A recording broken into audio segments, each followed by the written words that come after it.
All right. Matthew Johnson, Yes, sir. how are you? I'm doing well, sir. How are you? I'm great. And what did Joey Ramone say, Matthew?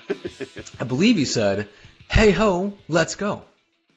Hello, my legendary friends. My name is Christopher Lochhead, and with me today is the head of PursuingResults.com, and probably most famously known as the producer of Legends and Losers, Matthew Richard Johnson. How are you, Matthew Richard Johnson? I'm doing awesome. Thank you for my full name, and I'm most famously known as the producer of this show. Isn't that what you're most famous for? I mean, I would have thought that would have been I'm gonna have to the thing change that my you're- business card. If I had business cards, I should probably get some of those. But yeah, I should put that on my business card first. Producer of Legends and I have Losers. some. Yeah, exactly. That should be Yeah. the first thing. Oh, that's right. You need to get me the name of your designer that did your super awesome black and pink, very unconventional, very Lochheadian business cards. Yes, well, black and pink have been my personal, branding colors for a long time. And Brian Bairns, who did the Legends and Losers logo, produced these most legendary business cards for me that are pink on one side and black on the other. Most awesome. They are awesome. All right, so we've got a bunch of stuff to get into. We're going to talk about the stupid bowl. Is Facebook a cigarette? Amazon a go-go? 50 Cent, an accidental crypto millionaire. I love this story. Flipping for net neutrality. Davos, category potential and market cap. Apple losing out on $1 trillion category potentially, and a loser bank brand. So we're going to talk about all of this stuff through the lens of category design. If you guys are not familiar with that, go get Chris's book, Play Bigger, immediately. Literally, I mean, stop watching this or listen to this right now and go to Amazon and order it so that you know what in the world we're talking about. Well, don't stop listening to this. They could probably go to Amazon and hang multitask. out with us, right? I mean, Okay. And to be clear, we started these this week in business episodes because, as we got going on Legends and Losers, we realized that probably the right thing to do on most of the episodes that we have a guest is to focus on the guest. So we do, of course. But then we thought, well, hey, we got a lot to say about what's going on in the world, and so where do we put all that? And so is this our second or our third one, Matthew? Second. So our plan is to do these about every other week or so. Is that not right? Mm-hmm. You got it. Or as the moment catches us, I guess. Now, if we wait for the spirit to move us, my Google Calendar fills up too quickly, so we have to do it, I think, every other week. Plus, there's enough news to talk about. Well, no, if we did it every time the spirit catches me, we'd probably do one of these every other hour, because I generally have something to say. Yes, you do. You generally do, and you text or call me when you do. So I get an earful of it behind the scenes, and I need to bring that to the public. So this is like, Legends and Losers, the podcast has been described as like getting an MBA in the back of a dive bar. So this is kind of like business news from the back of a dive bar. Yeah, I like that. All right. So let's start with off the top, the Stupid Bowl coming up. Now, yes. To be clear, I'm a huge Super Bowl fan. Do you partake in Super Bowling, Matthew? I typically do. I'm a big football fan. Yeah, and about 100 million people, according to Sports Illustrated, watch the Super Bowl. So that would be roughly a third of the excited states. Right. And why don't you tell our friends, Matthew, how much it costs if they wanted to buy a 30-second spot this year? Apparently it's $5 million. Good Lord. Yeah, $5 million. So remember, sitting next to me, I was talking to a friend of mine about this the other day. Sitting next to me, this is, if you're watching live, this is Steve Austin, the $6 million man in his rocket. Okay. And so in the 70s, for $6 million, you could be Steve Austin. And in 2018, bionic legs and an arm and an awesome girlfriend and the whole thing, right? And saving the world and all. And today, $5 million will get you 30 seconds on the Super Bowl. Right. And here's the projected total ad spend. So Fox has got the Super Bowl this year, and according to, I think this is from Adweek, Fox will get $385 million, which would be a record for ad spend this Super Bowl. Goodness. Now, here's why I love the Super Bowl, and as a fan, I love the Super Bowl advertising, absolutely. Okay. But as a CMO, advertising on the Super Bowl is about as dumb as you could be. Okay. Because Now, why is that? marketing's all about, as you know, Matthew, marketing's all about standing out. Is all about controlling the agenda. We talk a lot about throwing lightning, be able to do a lightning strike so that when you go out in the world, at least the world that you care about knows what you're saying and so forth. And so here's the point. Okay. With $385 million being spent, you can't stand out. Even if you bought 10 Super Bowl ads, it would be very hard for you to stand out. And here's the thing, and I ask everybody to test this on Monday after the Super Bowl. Ask them what their favorite ads were, and then ask them who the company was. Right. Because 8 times out of 10, most people can't remember the company. Even a company like a Budweiser, who will probably be doing 5 or 6 ads. Yeah. And just by way of reference, the $385 million is going to be more than the combined amount of advertising spent on the Super Bowl for the 1960s, the 1970s, and the 1980s combined. When you put those 3 decades together, you get just under $300 million. And so one Super Bowl is going to garner more than 3 decades of Super Bowls, and that's why, as fun as it is for us as fans, it's the stupidest marketing spend every year because you can't stand out on the Super Bowl. Okay, so in brief, before we move on to something else, I'm curious about the dynamics inside the big companies that pay for these. Why do they continue to do that? Because football viewership is down. We know that. I mean, the rise of YouTube is kind of chipping into live football viewership anyway. And it's a freaking commercial. And if you can prove that people are not remembering the brand names associated, even with the commercials they remember, and this is not, I mean, it's common knowledge, or you can find it out pretty easily by focus groups on the commercials you run yourself. Why do they continue to do this? They do it because it's fun. They do it because marketers and advertisers love it. They do it because, Fox takes them to super ding-dong golf places. They do it because they're just drunk on the fact that that's the paradigm that they know, and that's what they do. And in point of fact, if you were going to spend $5 million on a marketing campaign, there are probably 5 million smarter ways to do that than a Super Bowl. It's also an ego thing, right? Yeah. If you're a big ding-dong CEO, you're like to say, hey, Matthew Richard Johnson, did you see my ad on the Super Bowl? And so there's kind of an ego thing. My competitor's going to be there. Well, fucking A, if I think Pepsi's the sponsor of the halftime. If Pepsi's the halftime sponsor, well, and you're Coke, don't you have to, spend $200 million alone on, so there's this stupid one-up business going on. Yeah. Dumb waste of money. Gotcha. Lots of fun for us fans, bad waste of money. But they make the Super Bowl a spectacle that we love. Okay. Yeah, listen, lots of fun. Hey, keep doing it. Just don't be confused that it's a good marketing investment. Gotcha. Okay, so second up, Facebook is the new smoking, says Mark Benioff. Seriously? What's going on here? Now, this one stunned me, Matthew. So for those of you who didn't see this, Salesforce founder and chief executive Mark Benioff on CNBC Squawk Box, which, I don't know about you, but I find almost everything that's on CNBC annoying, but that's a whole other conversation.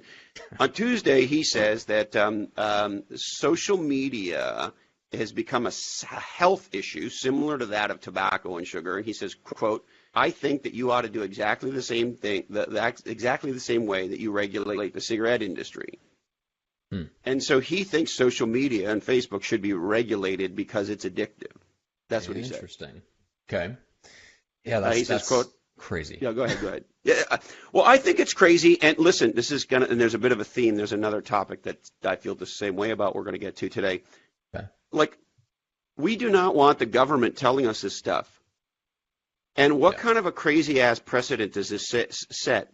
So it's a revolutionary idea for people that companies make products to addict their customers to using those products. That's like a new idea for people.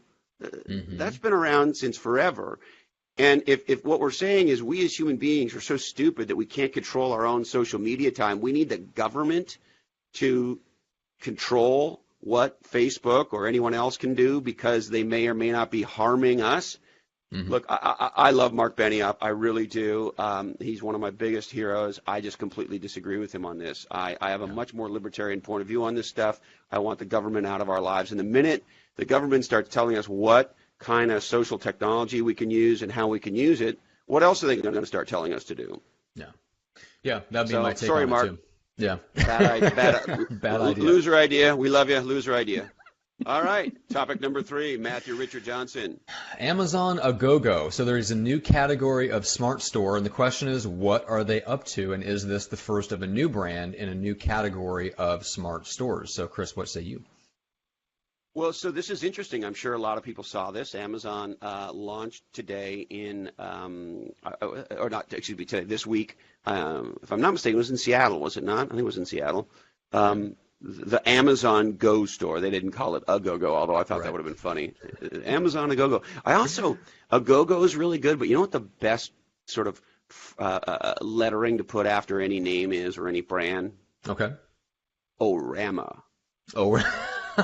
Yeah. And this is like stretching back into the 50s and 60s. Yeah. Well, yeah, Amazon and see, when I was Orama.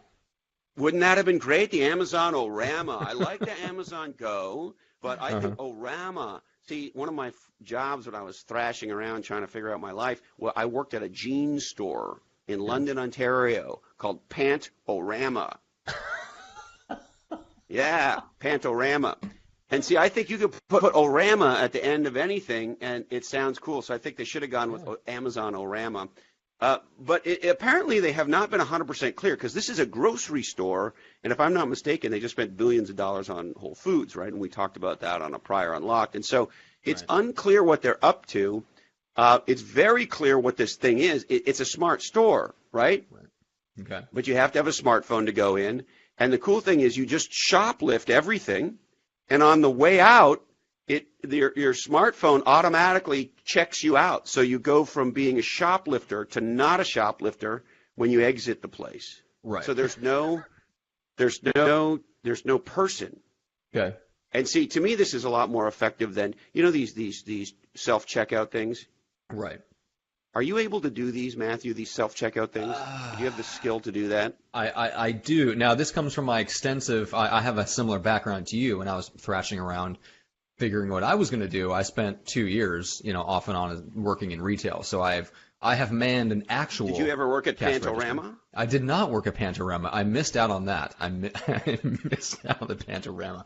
I was the worst guy on a cash. I was the worst guy on a cash register because I worked back in the day where you had to do the math on the fucking change that you were supposed to give somebody. Holy shit! I was the worst person ever. They took me off the cashier duties immediately. Yes. Now do you have? Now remember you talking about this with Cameron Harold. There is a strain of dyslexia that only applies to numbers. Now, do you have that? Do you have the dyslexia where you mix numbers back and forth, or is it just words? So it doesn't mix it like people say, oh, you flip them in your head or whatever. It's not that for me. It's not that for me with letters either. But numbers, fucking hard. Like way hard. Math was over for me. Just to put it into context, math ended for me in grade 3. I made it through grade 3 because my teacher told me I could count on my fingers. But after grade 3, Matthew, that was it. Like, forget it. So, yeah, not so much on the math. So, look, it's unclear what Amazon's up to, but here's what is clear. They have created what they believe is the smart retail experience that is all smartphone-based. Mm-hmm. And so here's what I think. I think they're up to, because they just bought Whole Foods, so why would they do this? So either A, they're going to create a separate grocery brand, which kind of seems crazy, but you never know. Separate from Whole Foods that allows them to use the smart stores? Yeah, I can't imagine a scenario where if you go to do the dumb store experience at Whole Foods and the smart experience at Amazon, a go-go. So that can't be what they're doing. They're smarter than that. So maybe this is something they're planning to roll in or roll out to Whole Foods over time. So that's a very logical thing. But the other one that I think is a more interesting thing to think about, particularly in the context of AWS, is and the fact that Amazon built the first marketplace business, right? And we had John Rossman on the show. He was the guy that did that at Amazon back in the day. Anyway, so here's an interesting idea. And look, I have no inside information, so I'm just spitballing with you. Okay. What if what they're doing is they're creating the physical version of the Amazon marketplace? That is to say, they want every store in the world to embrace their smart retail technology, back end it with AWS, and just how they let every store in the world who wants to sell their shit on Amazon, maybe they're trying to be, the number one application vendor to every retailer in the world, and front end them with the smart shit and back end them with AWS, and boom, they're a giant application software company, and they're controlling some giant amount of physical retail, not just digital. That is a very big idea, which seems like exactly the kind of thing that Amazon would do. Yeah. And right? It would all tie into Isn't AWS. Yeah, that makes sense. Right? That's So really it could be this master evil plan to take over the physical retail world now that they own the digital retail world. So I don't know. Right. We'll see. Yeah. But another reason to pay attention to our friends up in Seattle. Okay, topic number 4. You said you like this one. I do like this one. So 50 Cent. Forgot. By the way, you're not saying it right. You're saying it white. 50? Is it 50 Cent? You got to say 50. 50 Cent. 50 Cent, yeah. I don't actually think you say the cent anymore. I just think you say Really? Is 50. it just 50? Okay. All right. What do I know? I'm a 49-year-old white guy, but I think it might be 50. 50, okay. Okay, well, 50 had a good week, right? He did have a good week. He apparently made $8 million and just realized it. So he forgets that he had a stash of Bitcoin. So 2014, he releases the album Animal Ambition and becomes the first artist to accept Bitcoin as payments. So he gets 700 Bitcoins under the deal and then proceeds to forgets all about the cryptocurrency. This is according to TMZ. Hey, the hold Matt, is now worth. Did I make 7 or 8 million bucks 10 years ago? I'm just trying to remember that now. Sorry, I interrupted you. Yeah, I was gonna say actually you might have $7 or $8 million laying around somewhere that you don't know about. That would not surprise me. Some sort of venture deal from 15 years ago. I do have a lot of exercised stock option paper that is worth absolutely fucking nothing that I would happily sell you for 7 cents of Bitcoin right now. Yeah. So the Fiddy's hoard is worth about 7 to 8 million. Although the currency's price volatility means that could change fast. Yeah, there's been a lot about that in the news lately. So back in 2014, one Bitcoin was worth about $662. Now it's worth over 11 grand. So apparently he said the quote from him is, "Not bad for a kid from the South Side. I'm so proud of me." Yeah, and so Fiddy was smart because, a few years ago he got paid in Bitcoin, forgot, and now he's got $8 million.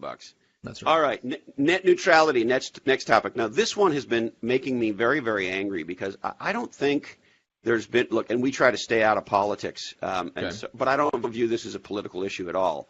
I think it's just what's right. And I don't know why there haven't been more upset and outrage about our government trying to destroy net neutrality. So we don't want to get into all the specifics about it, but the net of it is I believe passionately that the Internet is a public utility, and that there should be net neutrality is a dumb category design and branding for this. It should have been called Internet freedom.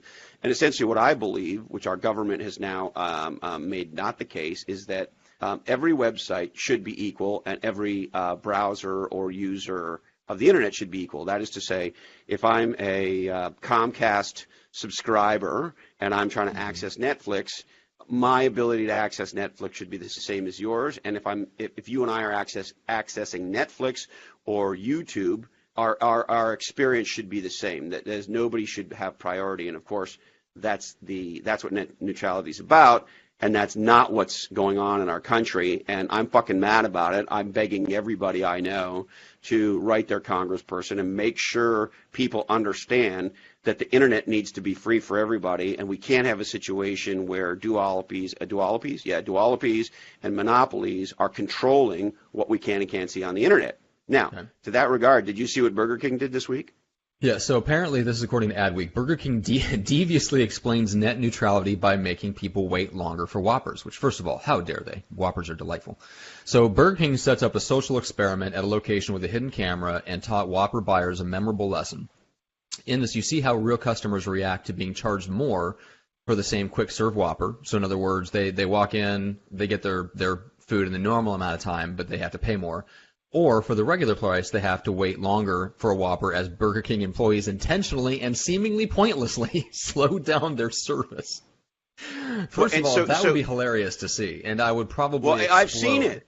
Yeah, you've seen it? You got to see it. So I'd encourage everybody go to YouTube and type in Burger King net neutrality, and you'll pop it up. And they literally at one point they hand, like, one guy comes in, he pays the higher price, and they hand him the burger. And there's like a handful of other people standing there going, "Hey, he was here. I was here before him. What the fuck?" And they're like, "Well, no, you ordered the slow lane burger." And he goes, "But I can see the burgers right over there." And like, "No, we need to wait 2 more minutes before we bring that burger." Anyway, it's very, very funny and worth checking out. And I really applaud using marketing, using advertising to take a stand and to build your brand. It's a genius marketing, and they're standing up for what I believe is right. So very cool. This goes to your concept of the point of view, right? So not just in the sense that you have a place that you're trying to move people from to, but also just that you, as a company, you actually have a defined point of view where you take a stand for or against something, a la Salesforce. Yeah, that's exactly right. Yeah. And then just as a side note, the CEO of AT&T put out an ad, and AT&T, who benefits from the change in the law potentially, has come out against net neutrality because they think it's what's right. So that's a very powerful thing, and want to do a big chapeau to AT&T Chief Executive Officer Randall Stevenson. Thanks, Randall. You the man. I know he's a big fan of the show.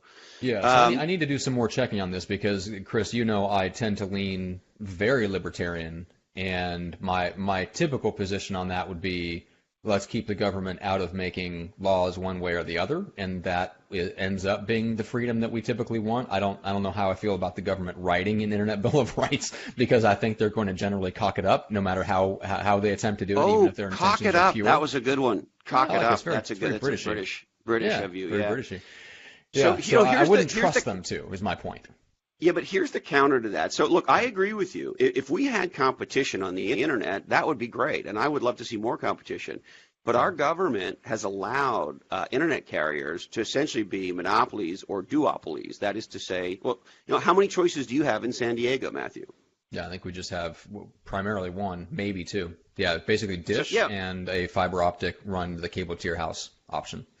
We have two here, and one of them was built during the Nixon administration, and one of them is Comcast. And so if you want modern high speed, you got to do business with Comcast. And as you know, Comcast is in a death match with United to see who could be the shittiest company in the United States.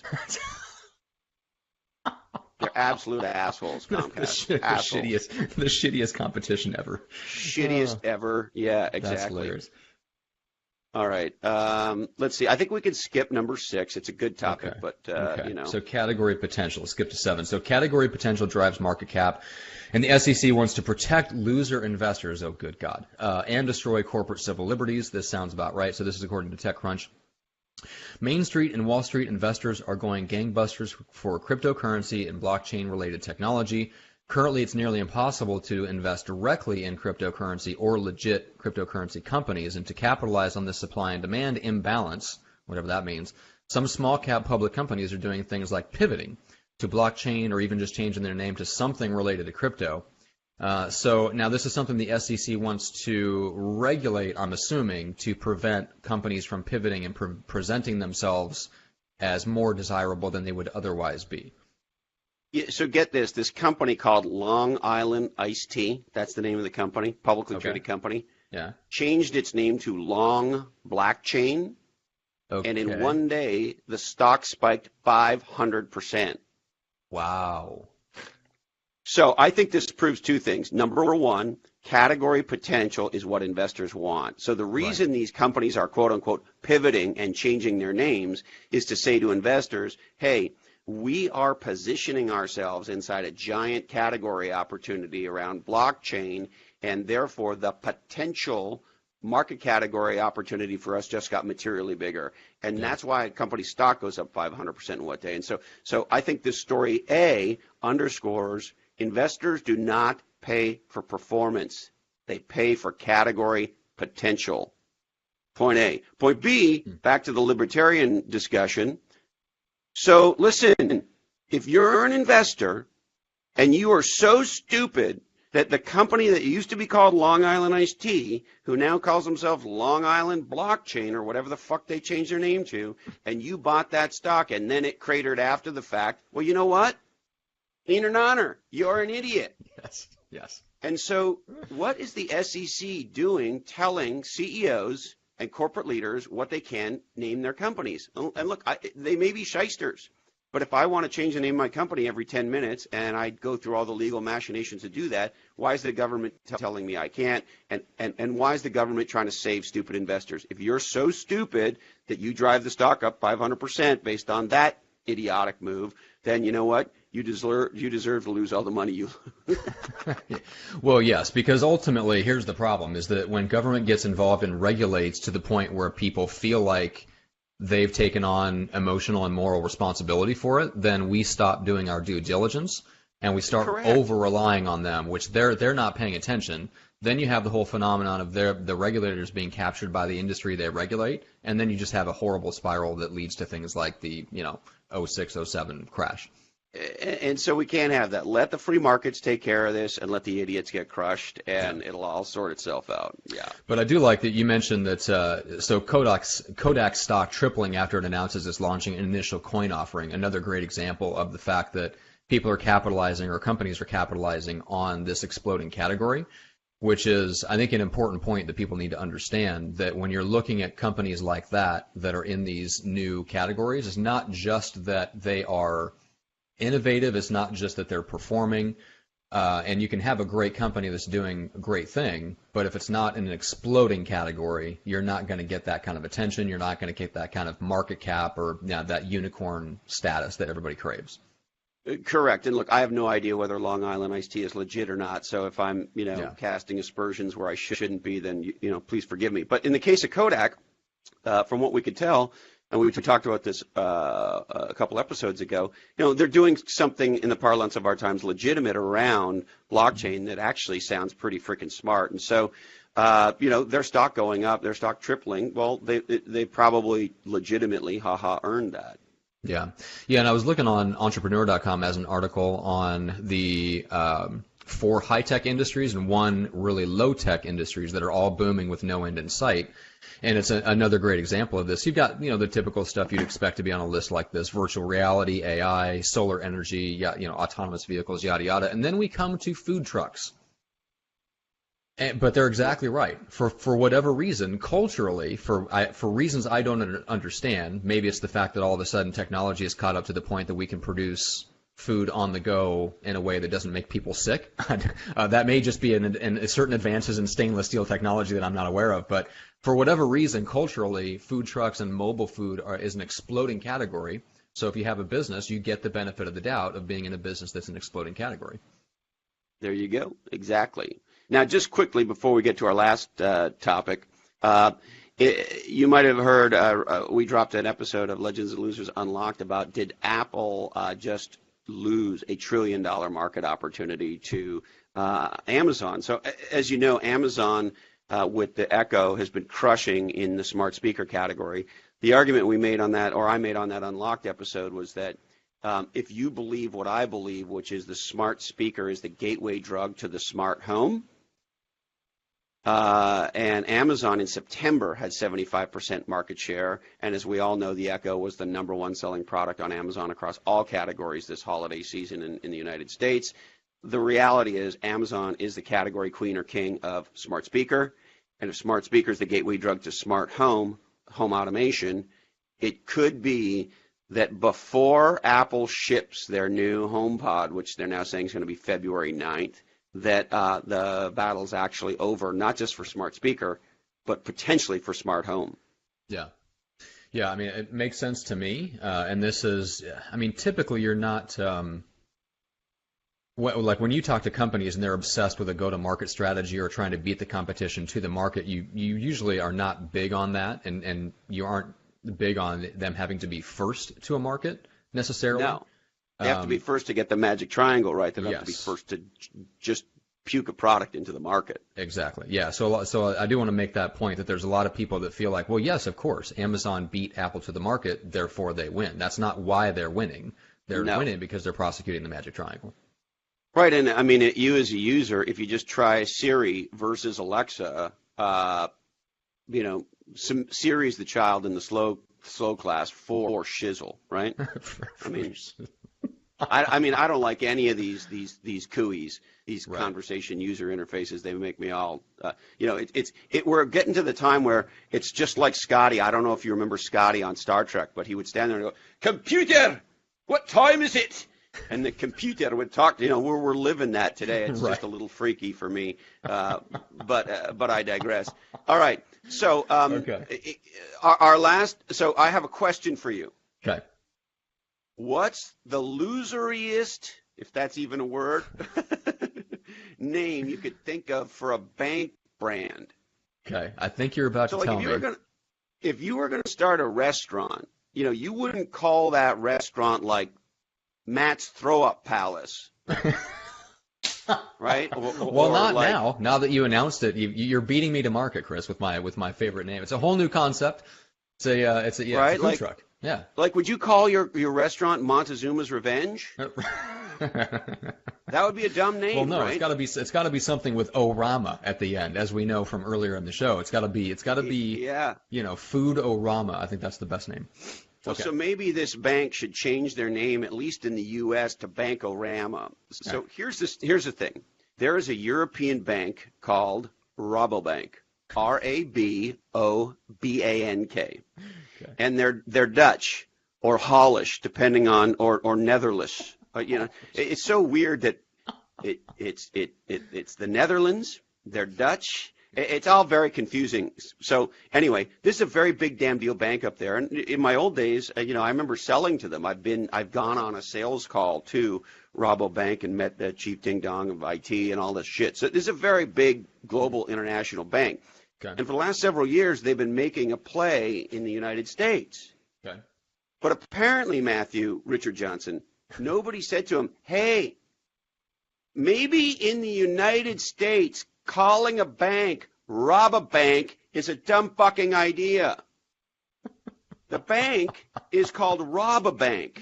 Now, Oh, my normally God. we don't play videos and stuff for the internet because I'm afraid we're going to get pulled off YouTube. But I got to play this for you. This is on local Santa Cruz area news channel, KSBW. Yeah, Okay. great station, KSBW. Yeah. We're about to hear some high quality reporting, aren't we? So this was just before the holiday season. You ready? Okay.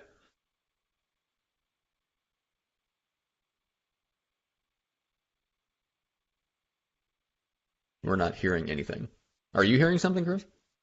You can't hear that? No, we can't hear it. Yeah, the mic. All I don't right, think the I microphone won't. will pick it up. So what was the net of the story? The net of there it in is Santa Cruz? two guys walked into the Rabobank in Salinas and robbed the bank.